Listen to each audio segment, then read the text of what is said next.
आज एक लग्न के इस गांव में इस प्यारी सी छोटी सी अपनी पाठशाला में आने का यह अवसर प्राप्त हुआ। यहाँ पर बच्चों को देखकर एक बच्चे ने निवेदन किया, आज यहाँ पर बैठा है क्या वो बच्चा, यदि हो तो आपके यहाँ विद्यालय का बच्चा है, उसने बोला हम सब बच्चों को तैयार कर लेंगे, आपको आना है। सुबह सुबह जब आया तब मैंने बोल दिया इस गांव के बच्चों का यदि ये भविष्य है, निश्चित रूप से आने वाला भविष्य बहुत उज्जवल होगा। आज ये देखने को मिल रहा है तो आगे तो और बढ़िया होगा। जहां हमने अभी ध्यान लगाया जिनके खेत में, उन्हीं का बालक था, इसी ड्रेस में था, विद्यालय में आने को होगा तो वह है। तो उसने कहा कि आप वहां जरूर चलिए।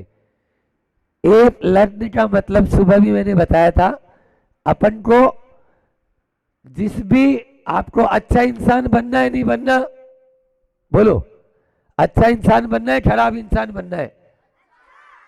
अच्छा बनना है, बढ़िया। हिंदी समझ में आती? हाँ बहुत बढ़िया। तो अच्छा इंसान बनना है तो अपनी लगन अच्छे से लगाना है, अपनी लगन अच्छे के साथ लगाना है, क्योंकि बुरे के साथ लगन लगाने की जरूरत नहीं। पानी देखा आपने? पानी को ऊपर पहुंचाना है, 4 मंजिल 5 मंजिल, या जहां रुकाया था आपने पंचायत भवन, वहां पर पानी की टंकी बनी है। उस टंकी में पहुंचाने के लिए क्या करना पड़ता? बोलो, मोटर चलानी पड़ती। क्या करना पड़ता? मोटर चलानी पड़ती। Very good. अब पानी को नीचे लाने के लिए मोटर चलानी है क्या? मोटर चलानी है? बस हमारे मन को ऊपर उठाने के लिए गुरु की, भगवान की और शास्त्र जी की मोटर चलानी पड़ती। वो नीचे तो अपने आप ही आ जाता, लुढ़क जाता। अगर आप गुरु की अच्छी संगत करेंगे, यदि आप शास्त्र की संगत करेंगे, जिनवाणी की, सरस्वती माता की, और यदि आप भगवान की संगति में रहेंगे तो आप हमेशा उत्थान की ओर प्राप्त करेंगे।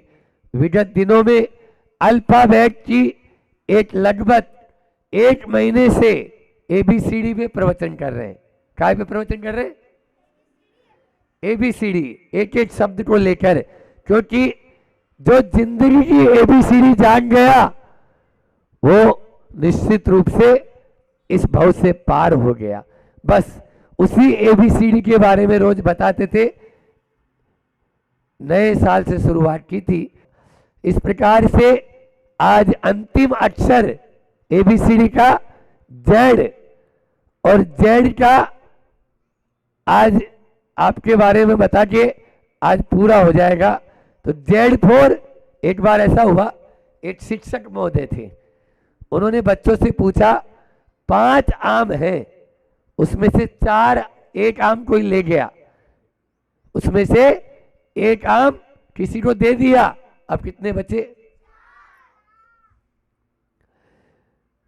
फिर 4 में से एक आम किसी को दे दिया,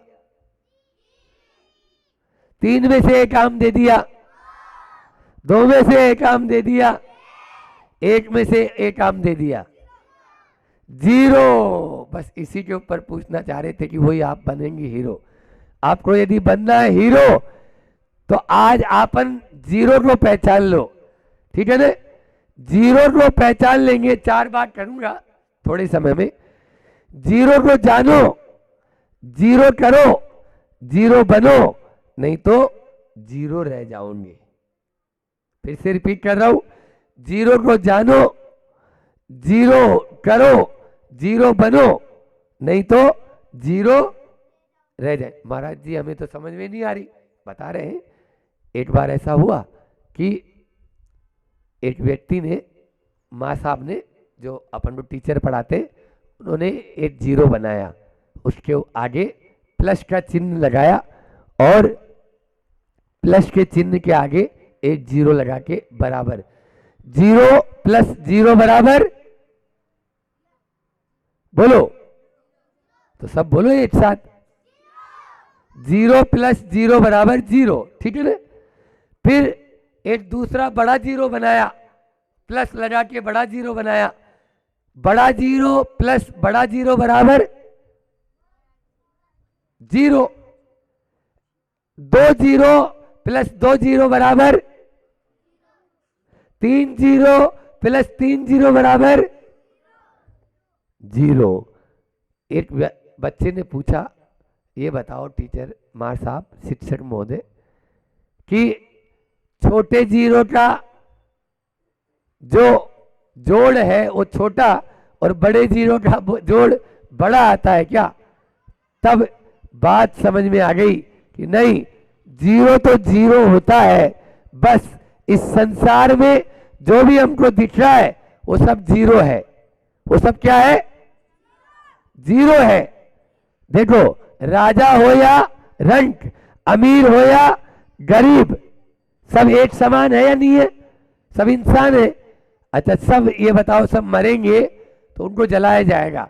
ये हो सकता है राजा मरेगा तो उसको चंदन की लकड़ी उसे जलाए, और गरीब या रंक मरेगा उसको अपने जो कंडे होते हैं उसमें गोईठे में जला देंगे। लेकिन चंदन की राख में सुगंध होती है क्या? बोलो। और गोईठे की राख में दुर्गंध होती है क्या? नहीं होती। इसी प्रकार से इस संसार में केवल हमारी आत्मा है, वो हीरो है, बाकी सब जीरो है। बाकी सब जीरो है। इसलिए जीरो को जानो। सबसे पहले जीरो को जान जाओगे, ये जगत में शून्य है, उस शून्य को जानो, तभी अपने आप को हम पहचान पाएंगे। आदमी क्या करता है, आज विदेशी संस्कृति हमारे ऊपर हावी होती जा रही है हर चीज में। ध्यान से सुनो, विदेशी संस्कृति हावी होती जा रही है, चाहे आपके पहनावे में, चाहे खान पीन में। अच्छा ये बताओ, आप लोग यहाँ पर बैठे हुए हैं तो रोज हमारा प्रवचन अभी विद्यालय में चल रहा है। अब चैनल पे सुनने वाले तो रोज वही सुनते हैं तो सुनेंगे, लेकिन कोई बात नहीं, आप लोग, हम तो नए नए स्थान पर पहुंच रहे हैं, अब वो सुनने वाले वही लोग। लेकिन आप, बुराई है कोई भी, जैसे मांसाहार है, वो अच्छा है क्या? किसी जीव को मारना अच्छा है क्या? बोलो, अच्छा है क्या? तो थोड़ा तेज आवाज में बोलो ना। हमें बुराई से बचना है, जीरो को जानो। जब सब शून्य होना है, ये शरीर नाशवान है, तो इस शरीर का पालन कैसे करना है, जिस दिन ये जान जाओगे उसी दिन आपका बेड़ा पार हो जाएगा। उसी दिन आपका बेड़ा पार हो जाएगा। हमने इस शरीर को मोटा ताजा बनाने के लिए अनेक तरह के कार्य कर रहे हो, क्या ये जरूरी है? बोलो, कोई जरूरी नहीं है। जरूरी है क्या?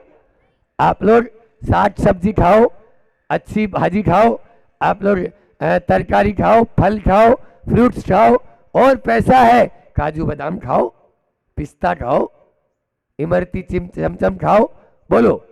लेकिन नॉन वेज नहीं करना है, तो नॉन वेज करेंगे तो वो हमारे लिए कोई काम का नहीं है। इसलिए जीरो को जानो, जीरो को जानेंगे तभी हमारा यह आगे बढ़ेगा। फिर उसके बाद में दूसरा है जीरो करो। जीरो को मतलब है कि बुराइयां है ना, अपने बीच में बुराइयां हैं या नहीं है हमारे बीच में? बोलो, अपने अंदर में बुराइयां हैं? झूठ बोलते हो आप लोग? नहीं बोलते। अच्छा, हिंसा करते हो? बोलो ना, हिंसा करना अच्छा है? नहीं है। हिंसा करना, हिंसा यानी किसी जीव को सताना, हिंसा यानी किसी जीव को सताना। सताना चाहिए अपन को? नहीं सताना चाहिए। फिर इसके बाद में आपको झूठ नहीं बोलना, आप लोगों ने बताया नहीं बोलते हैं, और बोलना भी नहीं चाहिए। उसके बाद में आपका आता है चोरी करना, अच्छा है? अच्छा नहीं है? अच्छा ये बताओ, किसी की भी लड़की को छेड़ देना, किसी भी माँ बहन को अपन को गलत दृष्टि से देखना, अच्छा है? नहीं है। और परिग्रह, खूब अपने पास में मान लीजिए 4 पेंसिल है और बाजू वाले की 5 पेंसिल अपन और उठा ली या खरीद ली, तो अच्छा है क्या वो? नहीं है। Very good. बहुत अच्छा। तो इस प्रकार से 5 पाप होते हैं। कितने पाप होते हैं? पहला पाप कौन सा बताया? हिंसा। बोलो, हिंसा, झूठ, चोरी, कुशील, परिग्रह। ये इन 5 बुराइयों को जीरो करो। जब अपन, एक बार ऐसा हुआ, एक छोटा बच्चा था और वो छोटा बच्चा पढ़ने गया। अब जबरदस्ती माता पिता ने भेज दिया, क्योंकि छोटे बच्चों को माता पिता से दूर जाने की उसको लालच दे के बोले जा जा। वो पढ़ने गया।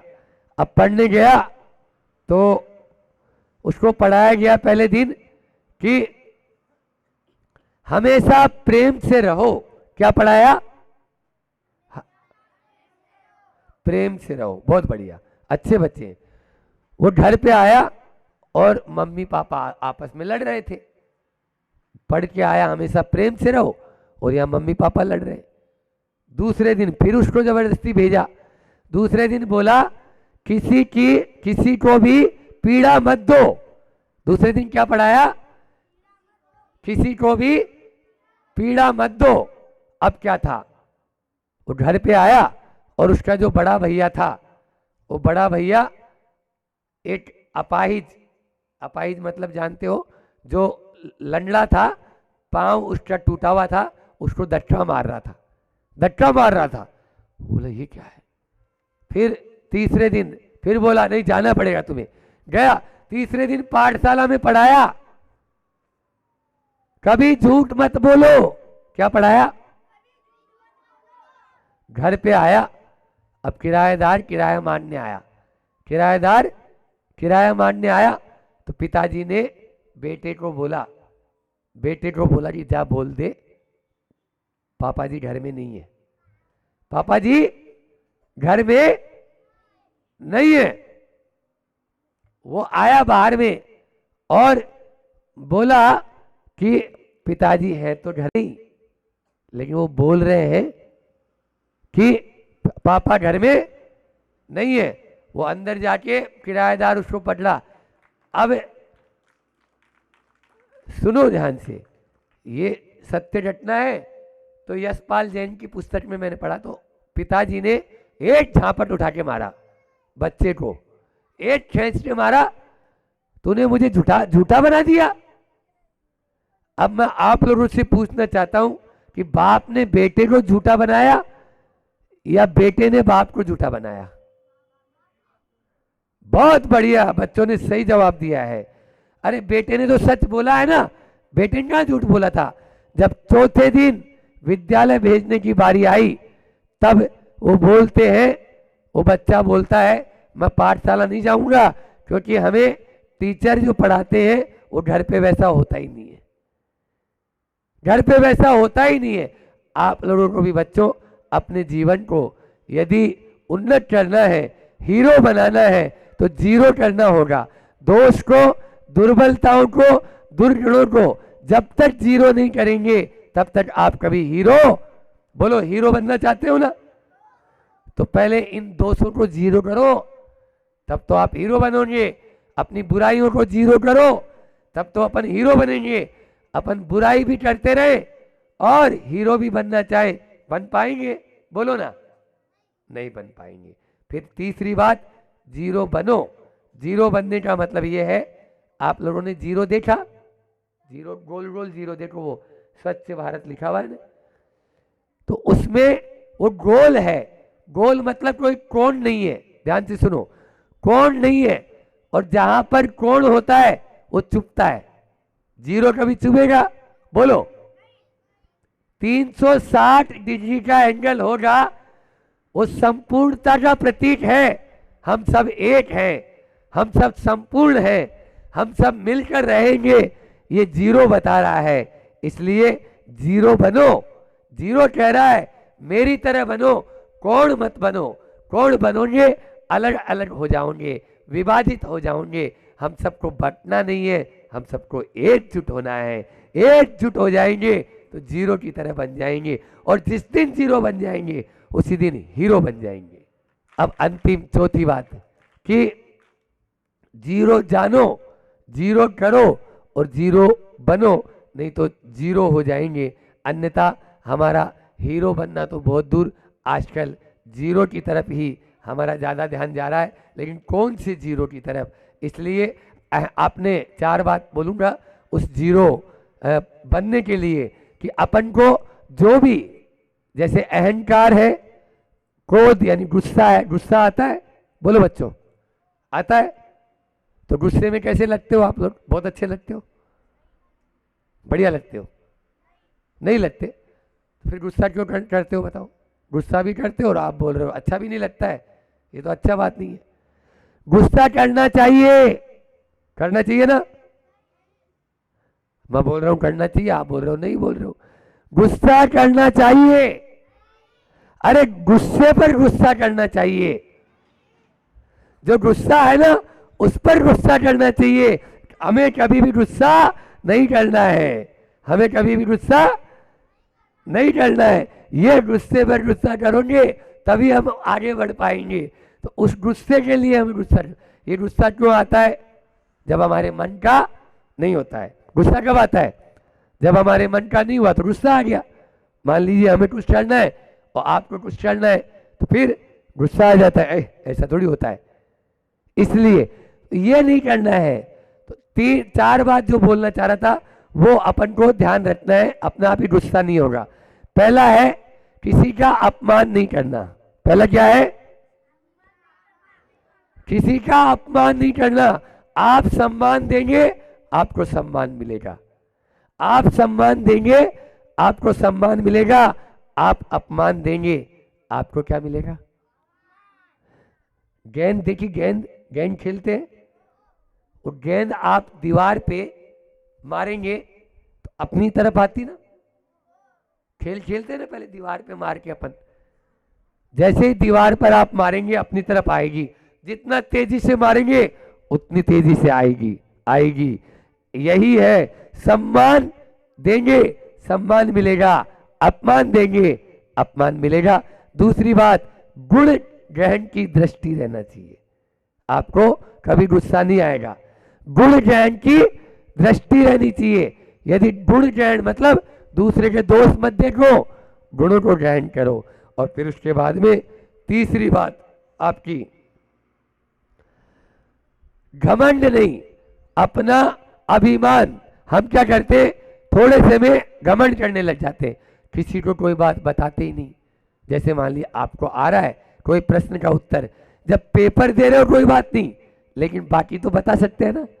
ज्ञान बांटने से बढ़ता है, ज्ञान बांटने से बढ़ता है। उस ज्ञान को अपने अंदर में अंगीकार करना चाहिए।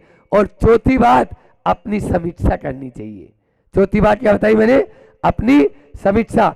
अपमान नहीं करना है, गुणगान का भाव रखना है और अपना अभिमान नहीं करना है, और साथ में अपनी समीक्षा करना है, तभी हम आगे बढ़ पाएंगे। इसी प्रकार से जेड से जीरो, जेड से जीरो हो गया और जेड से जी भी होता, ZEE जी यानी उत्साह, जुनून।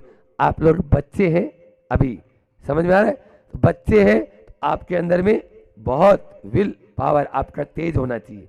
आपके अंदर में जैसे बच्चे होते हैं, कोई भी काम बोलेंगे जाओ तो तुरंत कर देगा, और बूढ़े को बोलेंगे तो धीरे धीरे जाएगा। तो कभी भी अपने आगे बढ़ना चाहते हो तो अपने आप को हमेशा उत्साह में रखो जी, है ना? उत्साह आप में होगा, आप हर काम कर लोगे।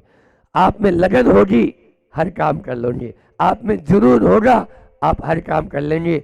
आप में संकल्प शक्ति होगी, आप हर काम कर लेंगे। अपने संकल्प को मजबूत बनाओ और भारत को प्रतिभारत बनाओ, भारत को प्रतिभारत बनाओ। हमारा जो भारत था उस भारत को याद रखो, अपने इतिहास को जानो, और इस इतिहास के माध्यम से हम अपने पुनः उस भारत को स्थापित करें। इसी भावना के साथ में, इन 2 लाइन के साथ में कि बूंद बूंद के मिलन से, बूंद में भी जीरो है और सागर भी जीरो होता है। तो आज अपनी यह ABCD की जो श्रृंखला है वो पूरी हो गई, और इस दोए के माध्यम से आज इसका समापन करेंगे कि बूंद बूंद के मिलन से जल में गति आ जाए, और सरिता बन सागर चली, सागर बूंद समाई। सागर में भी बूंद है, लेकिन एक दूसरे से मिल जाती है, एक दूसरे से जुड़ जाती है तो वो सागर का रूप ले लेती है, अन्यथा वह धूप के कारण वाष्प बनकर उड़ जाती है, अस्तित्व समाप्त हो जाता है। आज जिस जीरो की बात मैंने की है, एक दूसरे की आत्मा को हम समझते हुए, जानते हुए यदि आगे बढ़ने का प्रयास करेंगे तो निश्चित रूप से अपने जीवन को उद्धार कर लेंगे। उस आप सबका जीवन अच्छा बने, बढ़िया बने, और जो बुराइयां हैं, ध्यान रखना, जो बुराइयां हैं उन सब बुराइयों को आज छोड़ देते हैं। छोड़ना चाहते हो? बोलो, शराब छोड़ना चाहते हो आज? और गुटखा खाना चाहते हो? हाँ। और सिगरेट पीना चाहते हो? नहीं पीना चाहते हो। और क्या बताया था? अंडा खाना चाहते हो? अंडा तो खाते हो। अब घर में खाएंगे तो फिर मान लीजिए आपको घर में बोलेंगे तो आप खाना पड़ेगा ना, फिर आप मना करेंगे क्या? बोलो, क्या बोलोगे? क्या करेंगे? चलो, अभी आप व्यसन का त्याग कर दो। व्यसन में आ गया अपना, व्यसन में वैसे मांसाहार भी आता है, वो पहले है, लेकिन फिर भी जो गुटखा है, शराब है और सिगरेट है, तंबाकू है, ड्रग्स है, इनका त्याग तो कर ही सकते ना। दोनों हाथ ऊपर करो, दोनों हाथ उठा लो। हाँ, बोलो महाराज जी, आज आपके चरण हमारे विद्यालय में पढ़े, हम बहुत प्रभावित हुए। आज से हम आजीवन शराब, सिगरेट, तंबाकू, गुटखा और ड्रग्स का त्याग करते हैं। अब हाथ नीचे कर लो। अब ध्यान रखना, मांसाहार और अंडा भी नहीं करना है, लेकिन गुरुजी आपको बताएंगे, आपके जो शिक्षक हैं वो समझाएंगे। उसके बाद में धीरे धीरे उसका भी त्याग कर देना है। 9 बार अपने मोक्ष रूपी नगर में हर आत्मा जाना चाहती है। बताओ, जाना चाहती है कि नहीं? हर आत्मा जाना चाहती है ना। हर व्यक्तित्व का, हर जन जन के मन में यही भाव होते हैं कि हमें मोक्ष जाना है। पर सब जाना तो चाहते हैं, आपको बहुत शॉर्टकट और बहुत सरल और बिना ही मेहनत का उस नगर के द्वार पर पहुंचने का, मोक्ष रूपी महल पर पहुंचने का आपको रास्ता बता दूं? सुनना चाहते हो? बहुत सरल रास्ता है, बहुत सहज रास्ता है उस नगर तक पहुंचने का। अगर आप चाहें तो जा सकते हैं, आप चाहें तो पा सकते हैं, आप चाहें तो बिल्कुल पहुंच सकते हैं। बहुत सरल रास्ता है। जो कहना चाहिए ना कि उस रास्ते पर जाने के लिए उसकी क्या टिकट है? कोई टिकट नहीं है। क्या उस धन के माध्यम से मिलेगा? नहीं, धन तो छोड़ना पड़ेगा। दौलत के माध्यम से मिलेगा। दौलत भी नहीं, सोना भी नहीं, चांदी भी नहीं, जवाहरात भी नहीं, जमीन भी नहीं, मकान भी नहीं, तमाम प्रकार के संपदाएं आपको वो वहां तक नहीं दिला पाएंगी, वहां तक नहीं पहुंचा पाएंगी। उसकी ताकत जो है वो मात्र एक गुण में है। वो एक गुण ऐसा है, वो गुण ऐसा है कि एक गुण के माध्यम से आप मोक्ष तक पहुंच सकते हो। अगर वो छोटा सा लेकिन बड़ा काम का वो गुण है, अगर वो गुण आपके अंदर होगा तो उस गुण का ही ये मान्य, उस गुण को ही अगर आपने जीवन में मान लिया, अपना लिया और उतार लिया तो मोक्ष की मंजिल बहुत पास आएगी। आप मोक्ष तक पहुंच सकते हो और पहुंच जाओगे। और जितना मैंने अनुभव किया और जितना मैंने अपनी बुद्धि से शास्त्रों को पढ़ा, उन सब शास्त्रों का सार सिर्फ उस एक तत्व के अंदर है। सबका सार उस तत्व के अंदर है। यहाँ तक के भी आप लोगों के जब आया था तो असमाधि के कारण दिए कि सबको समाधि करना है। उस समाधि के प्रकरण में भी सबसे ज्यादा मूल तत्व वही था, उसी की देन थी। और उसी की देन में हम ये मान रहे हैं कि आपको प्रतिदिन 8-8 बिंदु में देते जा रहा हूँ, 8-8 चिंतन करके विषय रखते जा रहा हूँ। तो आज भी उस एक बिंदु को, हालांकि छोटा सा बिंदु है, लेकिन उस छोटे से बिंदु को 8 अलग अलग धाराओं में मैंने बांटा है, 8 अलग अलग धाराओं में चिंतन किया है। वो चिंतन इस प्रकार से किया है कि आप लोग भी समझेंगे कि यहाँ तक ऐसा भी हो सकता है।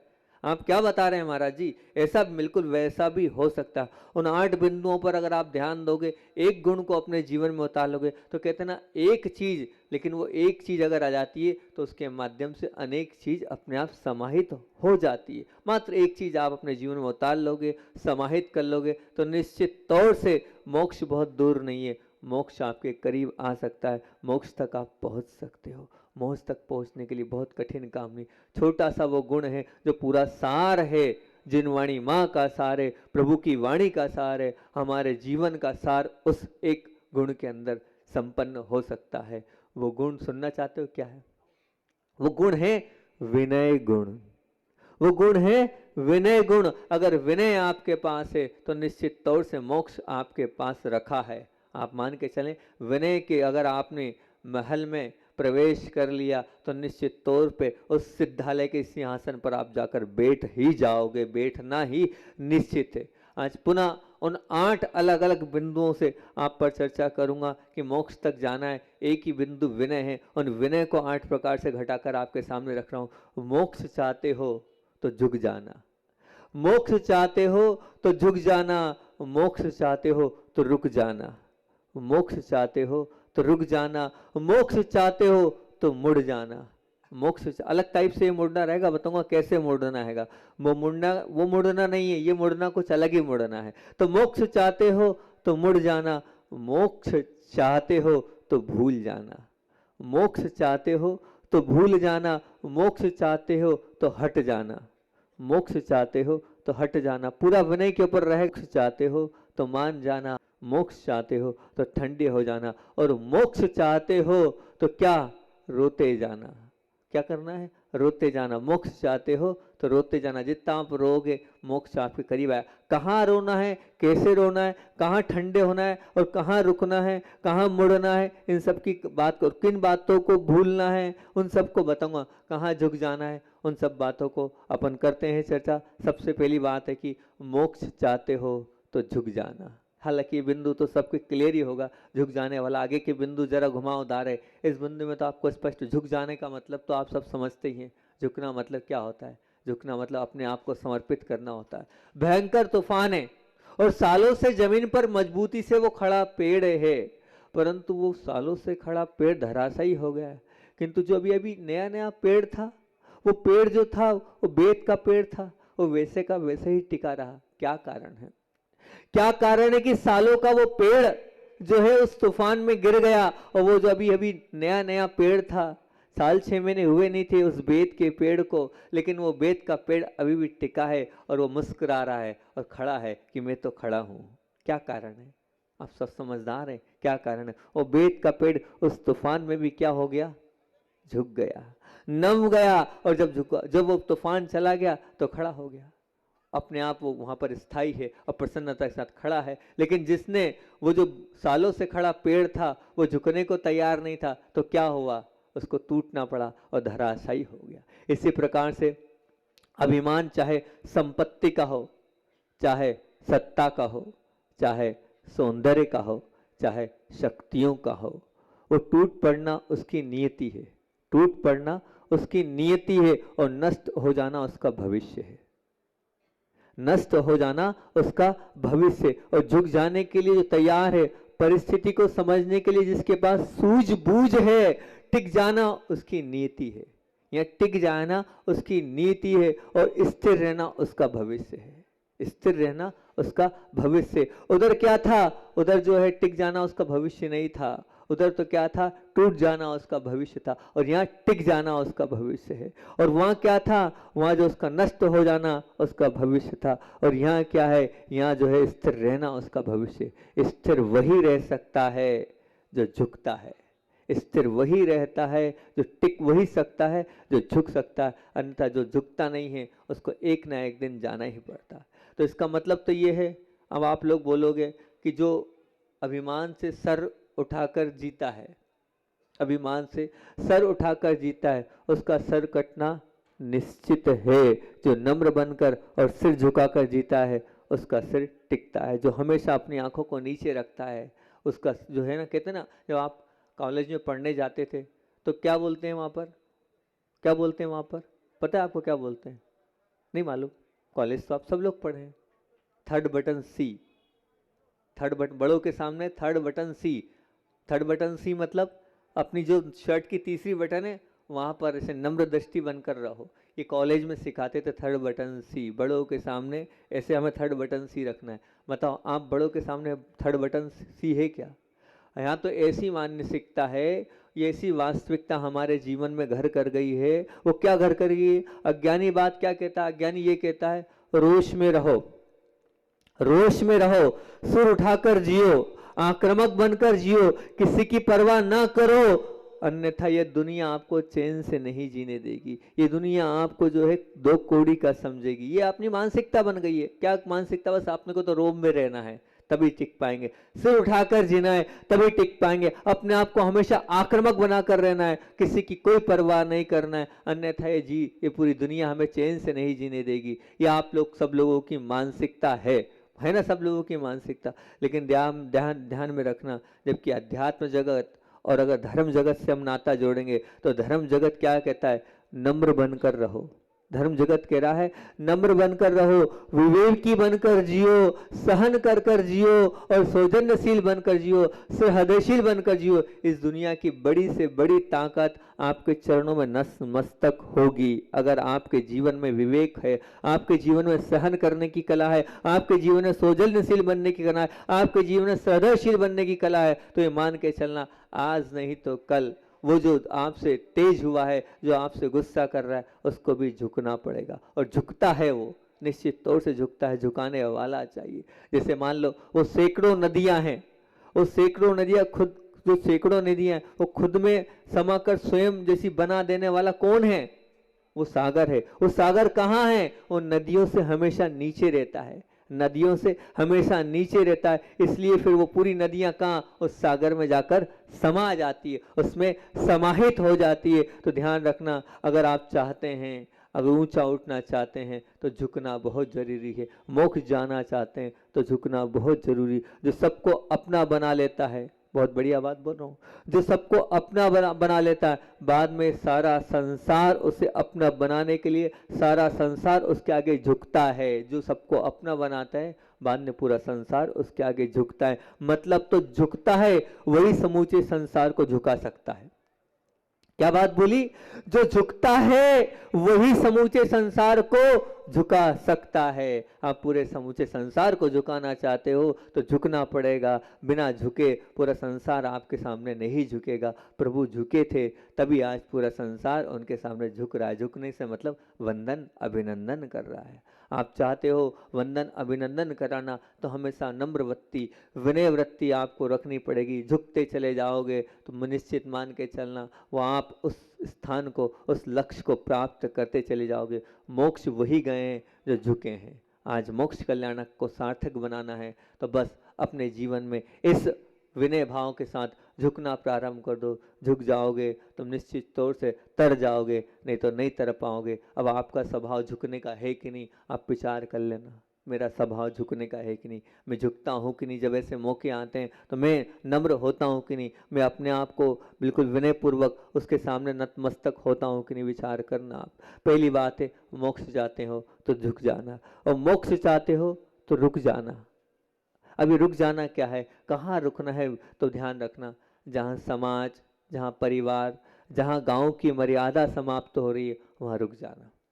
कहाँ रुकना है? जहाँ समाज की, जहाँ परिवार की, जहाँ गांव की मर्यादा समाप्त हो रही है वहाँ रुक जाना, उसके आगे मत बढ़ना। क्योंकि आपके किसी भी कार्य से समाज, परिवार, गांव की अगर मर्यादा समाप्त हो रही है तो वो ध्यान रखना, हमें वो कार्य, ऐसा कोई कार्य नहीं करना है जहाँ इस प्रकार की, जहाँ बड़ों ने मना किया है उस कदम पर जाने से रोक लेना। बड़े मना कर रहे हैं तो निश्चित तौर से कुछ ना कुछ तो गलत होगा। वो मना कर रहे हैं तो हमारे अपने आप को रोक लेना है, आगे हमें कदम को बढ़ाना ही नहीं है। कुछ भी हो जाए, बड़ों की आज्ञा का सर्व हमें पालन करना ही करना है। बड़ों के बिना पूछे जीवन का महत्वपूर्ण फैसला लेने से पहले एक बार उनसे पूछ लेना, उनकी इतनी विनय कर लेना कि मैं ये करना चाह रहा हूँ।